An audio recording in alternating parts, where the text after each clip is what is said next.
Perfection is always strived for, but seldom achieved. In fact, only once in the history of the Reading Phils has a pitcher thrown a perfect game. That came on June 7, 2000, when Pete Zamora, who hadn't started a game in more than 20 months, faced and retired all 21 Harrisburg Senators in a 6-0 our Phils win. The only perfect game in the history of the Reading Phillies / Fightin Phils. Pete Zamora, a guy who pitched primarily out of the bullpen, a UCLA guy, comes out in the second game of the doubleheader and was just tremendous. Brandon Duckworth pitched the first game of the doubleheader, pitched a really good game.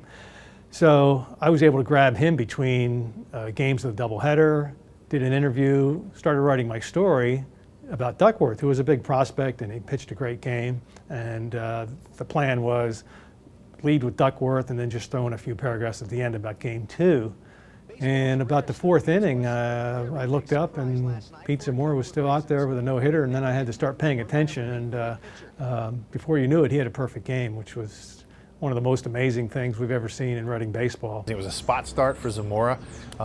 He was probably out there a little longer than anybody wanted to leave him out there, but how do you take a guy out of a perfect game? Pete was just a character. He was a lefty, he's a redheaded kid, out of California, kind of had that surfer boy look to him, and it was almost like, okay, did Hollywood write this script to throw this guy out there to throw a perfect game? Pete Zamora was actually a guy that I grew up with. We played summer ball together in high school, played at UCLA together for 2 years. And then on that night, I remember it was a 7-inning game, and Pete was on. He had all his pitches thrown for strikes. We made some great plays behind him. The best play, without question, was Eric Volant's diving catch with 1 out in the 7th.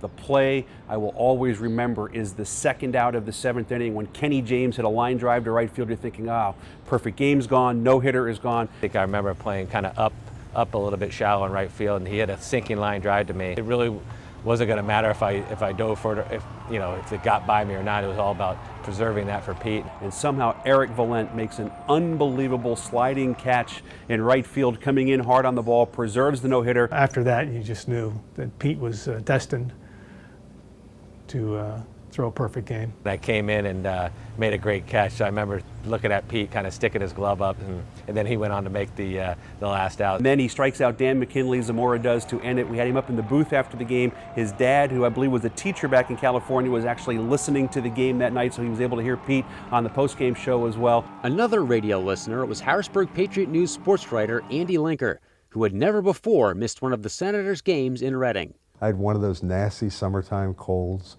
and was feeling achy and hot and cold all day, and it was a doubleheader up in Reading.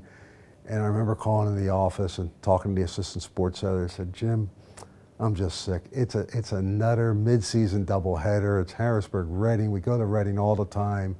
Can we just send somebody else to cover the game? And the assistant sports editor said, well, we don't have anybody else, but we'll just take the results off the radio. I'm listening to the game at home as I have a thermometer in my mouth. And as it's going on in the 5th, 6th inning, I'm like biting down harder on the thermometer. I could wind up with mercury poison for the end of the night.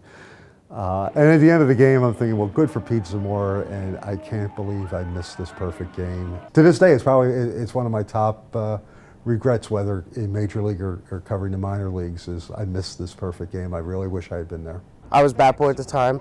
I wound up going in the locker room. Never seen a perfect game in my life before. So I figured that it'd be neat to have a signed baseball by him. I went in, got a pro, got a baseball signed by him.